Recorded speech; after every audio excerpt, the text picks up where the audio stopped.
Hey audience, welcome to the first Gentleman Voice book review. I'm the Gentleman, and as you can see, this is a more informal setting. I actually don't have a green screen behind me. This is actually where I am right now. So I know it's been a very long day for me, so let's just get on right to it. Today, what we're going to be looking at is Robert Jordan and Brandon Sanderson's A Memory of Light. So, A Memory of Light. The Wheel of Time series, this is the last book in that whole series. It's a great series. It's one of the fantasy great series of all time. Of course, well, okay, to understand this book you have to understand the earlier one. So let's talk a little bit about that. The first one is one of my favorite books of all time, The Eye of the World. It had the adventure, the magic, the charm, characters that were so memorable and likable and relatable too. That's a very important part. But there were a lot of those. There was the travel across the world. There's the fantastical elements. It was a really well done book. And Robert Jordan, in working on that, he managed to keep it that way for a long time. For book 1, book 2, book 3, book 4, that's where it started to get a little bit iffy. Once you get to book 5 though, that one is still okay, but more downhill than others since the beginning of the decline. But book 6 is really where it started to have that major slide into too much going on and not enough payoff. Okay, so in book 6, I'm going to go through it really quickly because this is not the focus, but in book 6 we have so many different storylines going on and so many different characters with their own personal arcs. I mean, we had the 3 main characters, Rand, Matt, Perrin, and then we had, by the way, I'm probably going to mispronounce a lot of these names, so don't kill me. I like the book series, but pronunciation is just how I say it. And then we have Egwene, Nynaeve, Elaine, and everybody else doing their own little thing everywhere in every corner of the world, and it's a lot to take in, especially when you are more invested in certain characters. I mean, I love Matt. Matt is one of my favorite characters in the entire series. So, for a lot of the time, I'm looking for the chapters with Matt, and I'm looking for the chapters with Rand, and I'm not as invested in the ones with Nynaeve and Elaine and Egwene going off and doing their things. I mean, it's interesting one time, but I don't know if I'm not really that invested in it, so I don't want to read it over and over and over. And I've read these books many times. I really love them. So we had the start of the decline there, and it gets even more pronounced in book 7 and book 8 and book 9. Book 9 especially. That's when we had more of a focus on what Perrin is going through with his search for his wife, because his wife has been captured. He's going, "Oh, where's my wife? Won't somebody help me find my wife? I must track her. I must find her. I must work with the wolves, and I will kill if I have to. And I don't like killing. Oh, I don't like what I'm doing." So it got a little bit too much there with Perrin, and that was in book 10, I think it was, or 9. Winter's Heart, whichever one Winter's Heart is. It's been a while, but so that's when it started to really have a massive decline, and Rand was becoming less important. He's sort of sidling off and trying to remain hidden, and it didn't work out as well as a story. But it was still some of the best fantasy fiction that's out there. And then book 11 came out, or book 10, which was Crossroads of Twilight, even more of a decline. Knife of Memory, book 11, that one, I have to say, that one also massive disappointment in some senses, but still really well done compared to most fantasy, but not to a series. And then came, of course, the climatic news that Robert Jordan had died, and I don't remember exactly what it was that he died from. I think it was a type of a blood cancer or something. Don't quote me on anything. This is just how I remember it. But he died, and the series was in need of someone to finish it.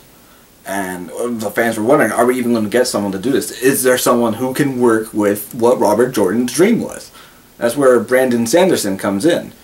And Sanderson, I think at this point, this is when the series, which was in a serious decline. I mean, we were going down steadily from book 6 to 7 to 8, 9, 10, 11, and now it was on the upswing again with book 12, which was supposed to be the final book, but of course, well, with a huge book like that, you have to break it up into smaller sections. So book 12 and 13 and 14, which is the Memory of Light, is what Brandon Sanderson started to work with.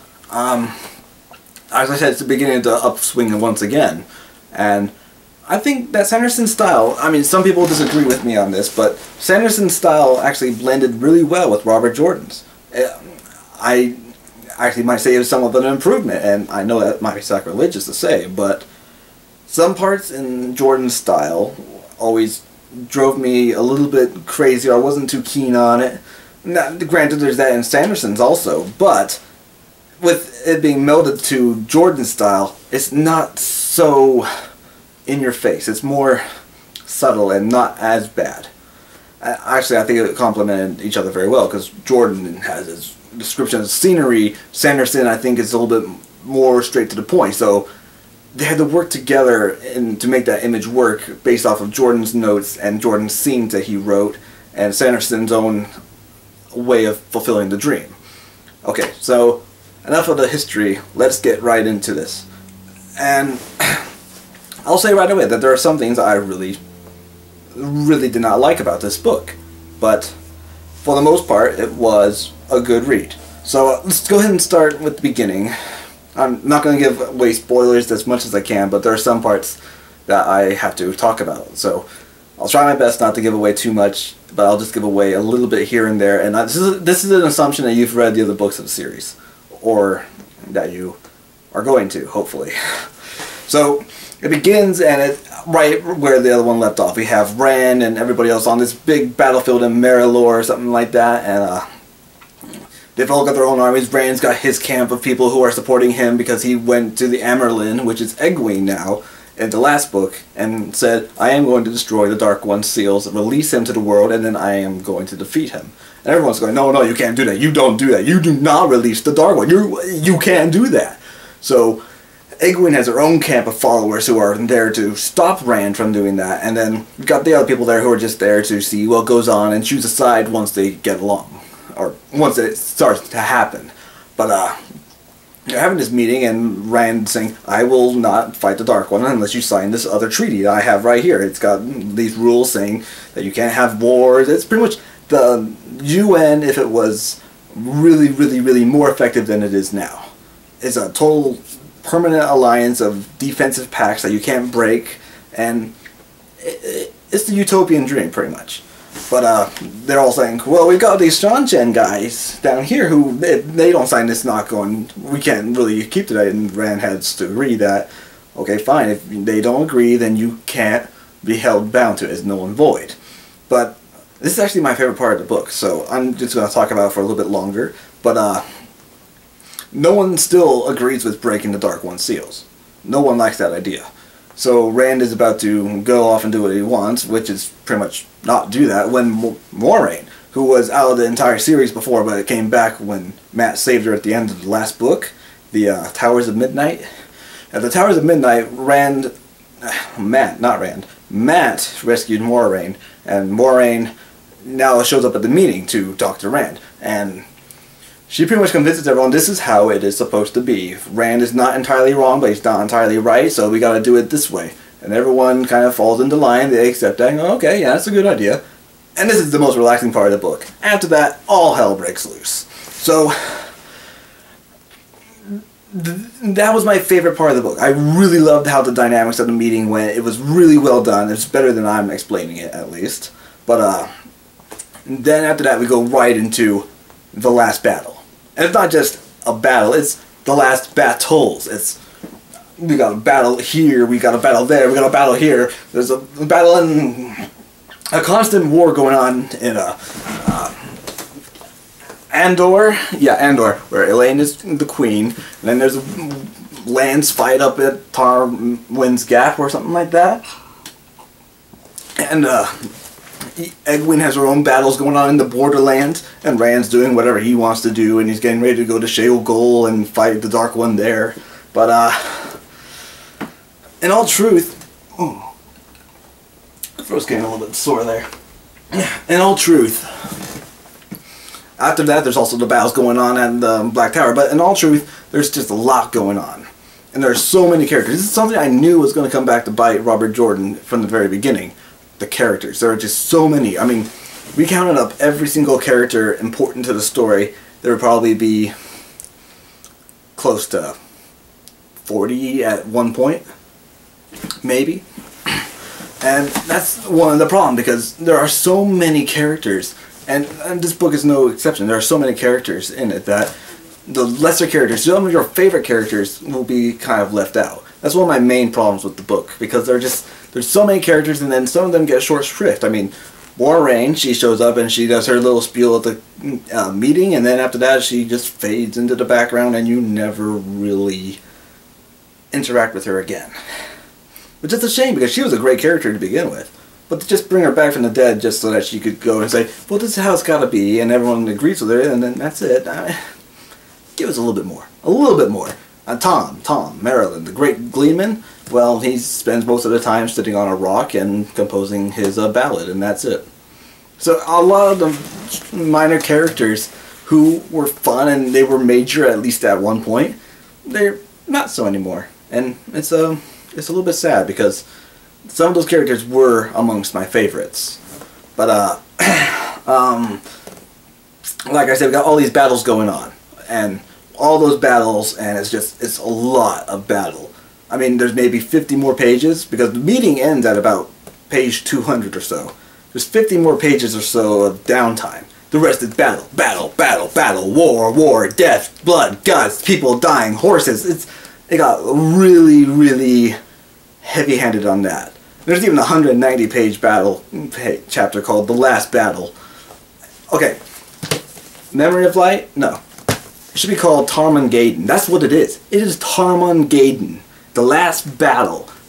That should be what the title of this book should be, because there's no time for you to sit back and remember what the light is, so there's no memory of it. That's a minor nitpick, though. But the battle, the constant battle, that's not so much, because it's just so much, and so much, there's no downtime. The reader can't take a moment to breathe and go, oh wow, this is intense. And then, oh my goodness, one of my characters got killed here. One of my favorite characters, oh my goodness, this guy I don't even know got killed, but there's no time to dwell on it, so I don't really care. And then, this is going to get a little bit more in-depth. I have a small problem with the way that some of the chapters are broken up. Not the chapters broken up, but their structure inside the chapter. I mean, there's one chapter, the chapters pretty much follow almost the same pattern for most of the time. First section that they go over is Andor with Elaine's fight. Then they go to Lan in Tarwin's Gap, and then they go to Egwene at her camp, and then whatever Rand is doing at this point in time. And then they have a fifth section where they have the issues going on at the Black Tower. Small, minor things here. I'm not going to give away any major details, but just a few things that need to be noted. The Black Tower is where things are really going bad, and we've got the group that's loyal to Rand, who are trying to do stuff to break free from the people who are loyal to Taim, or Taim, as his name is supposed to be said, I guess. But Taim is in charge of the Black Tower, and he's pretty much just twisting everybody around and making them do things they don't want to do. That's the bland explanation. The real explanation is a lot cooler. But they start this. I'm going to explain what kind of happens. The problem is when you have it broken up like that, and we're talking like with the Black Tower, they go, okay, we got to do something. Okay, we're going to do it. They go and they start to do it, and then they get captured, and then the chapter ends, and we go through the same process. We've got Elaine, Lan, Egwene, Rand, Black Tower again. Okay, they're captured, and they got to get free. But oh my goodness, these bad things are happening. It's really bad, and then chapter ends, and then we go through Elaine, Lan, Egwene, Rand, back to the Black Tower where things are bad. But at this point, it's harder to be invested in that, because the tension that they raised so well at the very beginning with the original plan of we have to go and do this and get this done, and then they cut it off after they get captured, and then they just have bad thing happens after they catch you up on what's going on, and then they have to catch you up again and try and raise that tension back up again. It's not quite as effective. So the structure really works against the story in that sense, because there's just so much battle and so much going on that you can't stay in one scene for an entire chapter. You have to break it up inside the chapter, which it's really hard to follow at times, and you are hoping to find out what's going on here. You're more invested in one section than the other. So that's another problem that I really had with it. But let me see, is there... I think that's most of the major problems. I just set them all there. I didn't really have an order for them. The good things, it's an ending. It is an ending. This is something that we didn't know if we would be able to get, because Robert Jordan tragically died, and I can honestly say that that was a major blow to the series, even though it did manage to pick itself back up. But we didn't know if we were going to get this ending, and we did. But I mean, Sanderson did a good job with what he could do with it, and I think that it shows. But other things I really like about this story is the battle with Rand and the Dark One. It's all very intellectualized, and that's how it would be, because the Dark One, he's not really a physical being. He's not going to take on a form, even though he does sort of use Moradin as his almost catalyst. Oh, that reminds me. Shadar Haran, the Murdrail, or Fade. I'll just call him a Fade, it's easier to say. The Fade, there was so much potential for that to be used, but as soon as... there was nothing with him. It was so depressing, because there was so much you could do with Shadar Haran, but nothing did happen. Why? I totally forgot about that point until now. I don't know why I forgot, but I did. But, okay. I mean, there was so much you could have done with that, but I mean, there's just a brief little mention of it, and all my suspicions about it from the beginning were right. But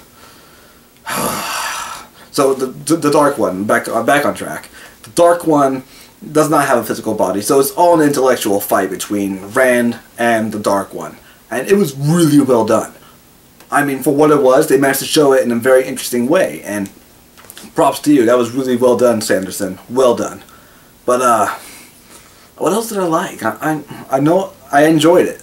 Oh, Matt. The chapters with Matt. I mean, I already said that Matt is my favorite character. He's still great. He is still great. I mean, he's still this reluctant hero who does not want to do things, but he's pretty much forced by fate into doing it. And the way that he's written is still really well done, really comical and fun, and I wish there was more of that, because his chapters were some of the few downtime moments that we actually had, but at least there was some of that. There was some, and that is what matters.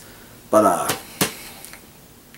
I think I've babbled on for quite a while now, so I'm going to go ahead and let you take a break and get your breath and think about what I've said. Because, oh, before I do that though, I just want to say, I did really like it. It was really well done. There were a few things that didn't sit well with me, but I can't really complain about them too much, because it was still a pretty good book overall. Actually, all the Wheel of Times were. Just some are not up to the same standard as the first one. That said, there are a lot of reviews on Amazon and other sites that are giving it a 1 star, and that's not because of quality, it's because that the book was not released in ebook form. So keep that in mind. And to you reviewers who are doing things like that, the point of the review is not so much to say, well, they didn't put it in an ebook form, so I don't really want to read it. That's not what you're supposed to say. The point of the review on a site like that is to tell us if it's worth buying. What is the quality of the product? To say that, well, they didn't do this and that's why it's no good, and it doesn't do any good for the person who's looking at it going, okay, is this book a worthwhile read? So that's my 2 cents on that, and I hope that maybe you will consider that before making a review again, but you probably are just going to send some sort of hate comments to me saying that I should keep my own nose out of your business, and I probably should, but it's one of my little pet peeves. There's no ebook? Fine. Get the hardback or wait, because there will be an ebook form. So that's all I have to say about that. It was a well done book. I enjoyed it. It was an ending, and that's something that I didn't really know if we would be able to get. And in all truth, I am satisfied with it. So thank you for watching. Hopefully you enjoy, and hopefully you will consider getting A Memory of Light. And in the meantime, cheerio and farewell. I shall see you next month.